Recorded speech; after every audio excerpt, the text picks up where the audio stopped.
So if you haven't gathered already, September was Suicide Awareness Month.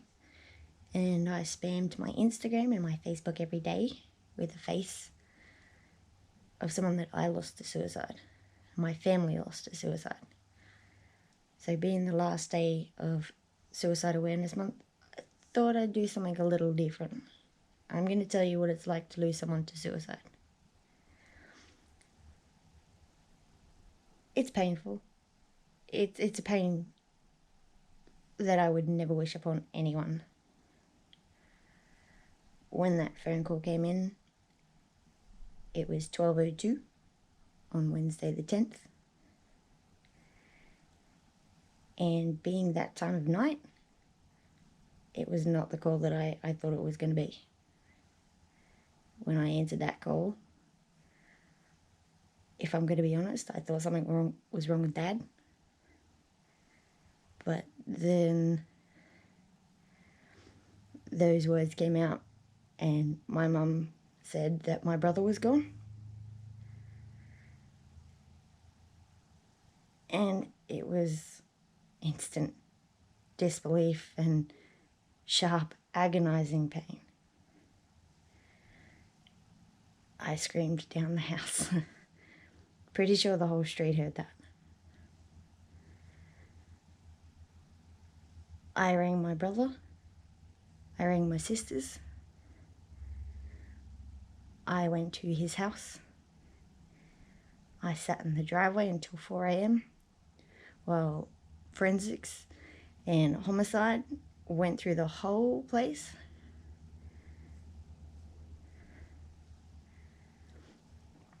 When they finally let us see him, we were told, "You can't touch him. This is still a crime scene. It was clearly a suicide, but you can't touch him." I'm pretty sure I went through 6 stages of grief. The only one I didn't go through was acceptance. It's something you don't want to accept, even when it's right in your face.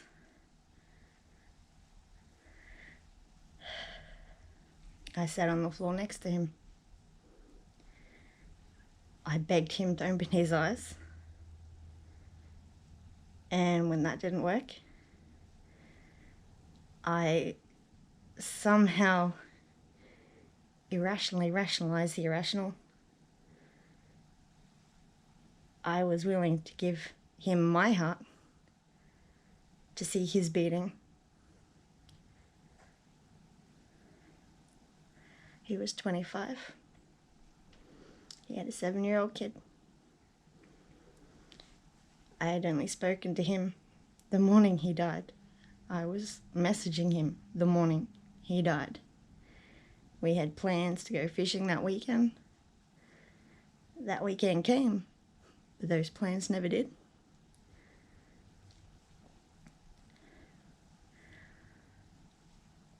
People think COVID is bad. Suicide is worse. Suicide is a pain that is unimaginable.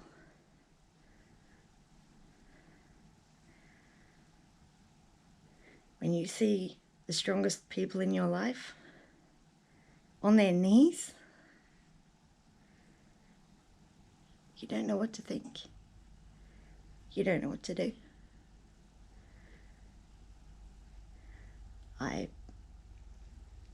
I hid my pain for as long as I could. I buried myself in my work to the point where it became dangerous to me to continue working. It got to a point where I was seeing his reflections in glass doors, and I was hearing his voice, and I began cutting.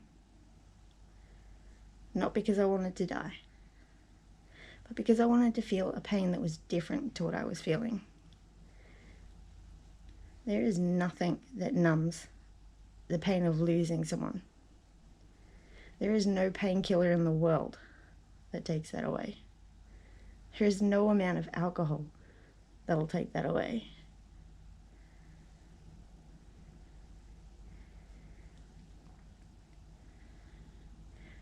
when Bradley died, I was actually building a boat for my granddad.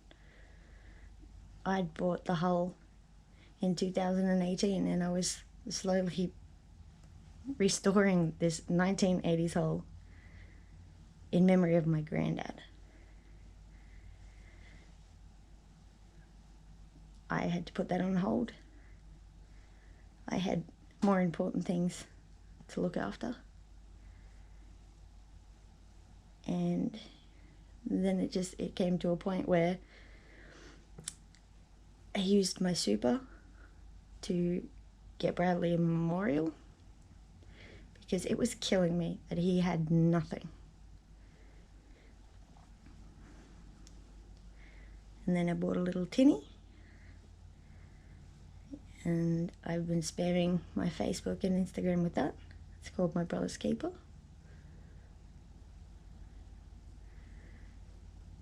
But even that doesn't fix anything. Fishing has always been a part of my life. And 2 weeks before he died, we were fishing. I went back to that spot after he died. It wasn't the same. I look over where he normally sits and he wasn't there. I haven't been back since.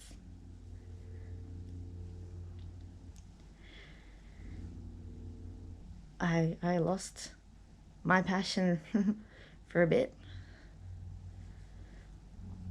And I'm slowly getting it back. But there's something missing. There's something that we're all missing that we can't find and we can't replace.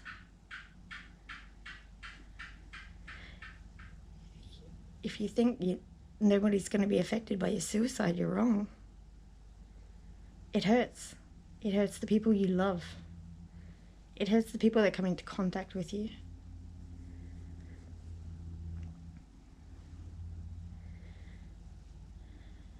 There are many reasons why Bradley took his life. It was not a single reason. It was an accumulation of things. And I've had people say, that was very selfish of him. You don't know him. You didn't know his pain. You didn't know his struggles. It wasn't that he was selfish. It was that he couldn't take it anymore. If you think we live in a society where things are equal, far from it. Bradley went through a lot of mental health issues. And it just came to a point where he couldn't do it anymore. I don't have to like what he did. But I understand.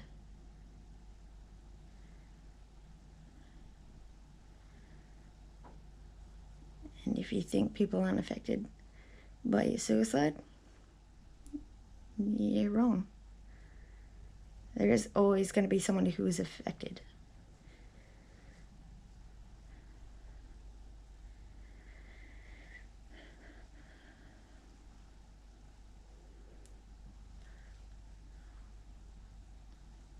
He was 25. My parents had to bury a kid. It's not meant to be like that. Parents aren't meant to outlive their kids. And it seems to be an up-and-coming thing where people love to tell people to go kill themselves. That's not funny. You don't know what the mindset of that person is. You don't know what shape they're in. And you don't know if they're actually going to take that seriously. Were there signs that we missed? Probably. There were signs that people did miss. And when Bradley died, my grief turned into anger. My anger turned into rage. my rage turned into obsession. I wanted to know why. I wanted to know who. I wanted to know everything. I wanted to understand. That obsession became unhealthy. I don't sleep as much as I should. When I do sleep, it's more than I should. I have nightmares.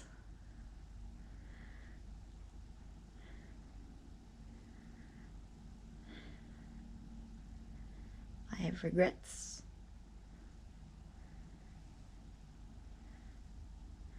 I have unresolved issues. But I don't have a second chance.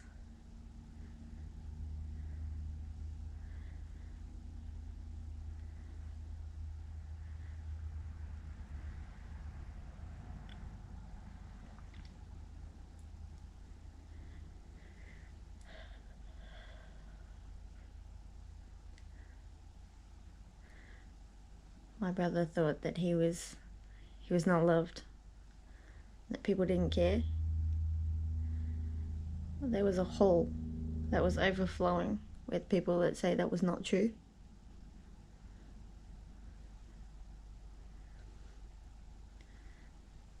I read somewhere that up to 135 people can be affected by one suicide. There were well over 135 at that hole.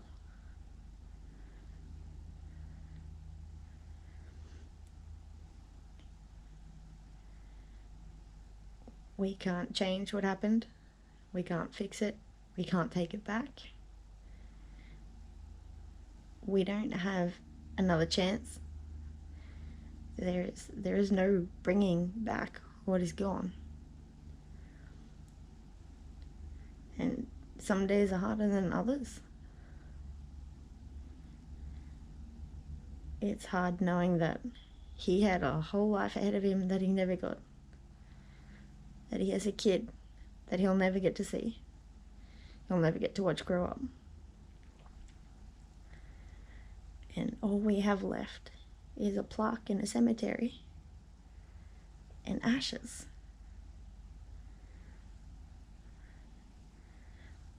And there's nothing we can do about that.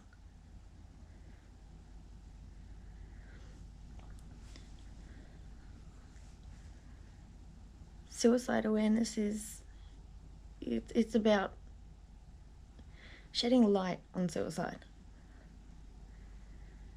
It's okay if you're not okay. You don't have to be okay 100% of the time. But there are resources. There are people you can talk to. There are things you can do, things you can try. It doesn't have to be a goodbye.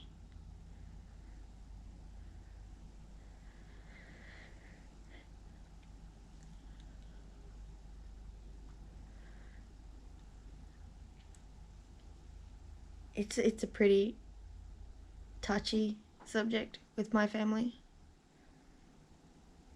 because even though it was April 2019, it's still raw, it still hurts, and it still doesn't feel real.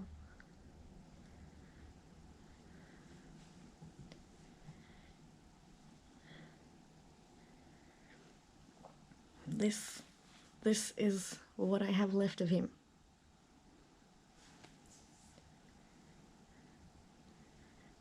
That's what I have left. That and memories and his life on an SD card. Would I trade everything I had for another day? Absolutely. There are too many people making jokes.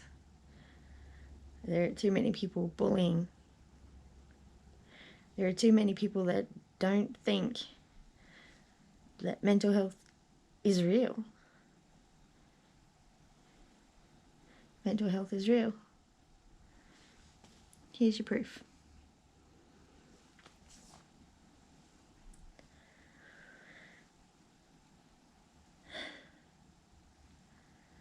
I've had a few people ask me what my obsession is with the powerfish.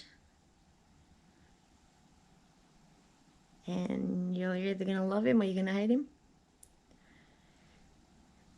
But I started watching his videos when I needed a laugh. And then at the end of those videos was something pretty extraordinary. It was somebody who was using their position of fame and power to get people to realize that they can ask for help and that they're allowed to go check on their mates.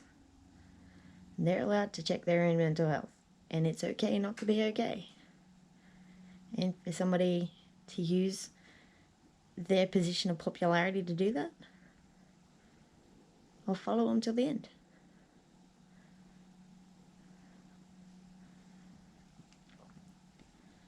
I tend not to talk about Bradley's suicide a hell of a lot,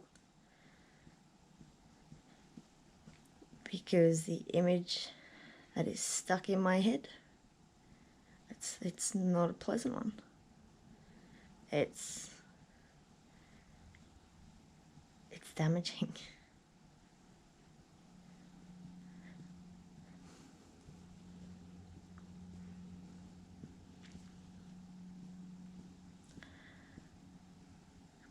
Am I gonna give up? Am I gonna stop fighting for him? No.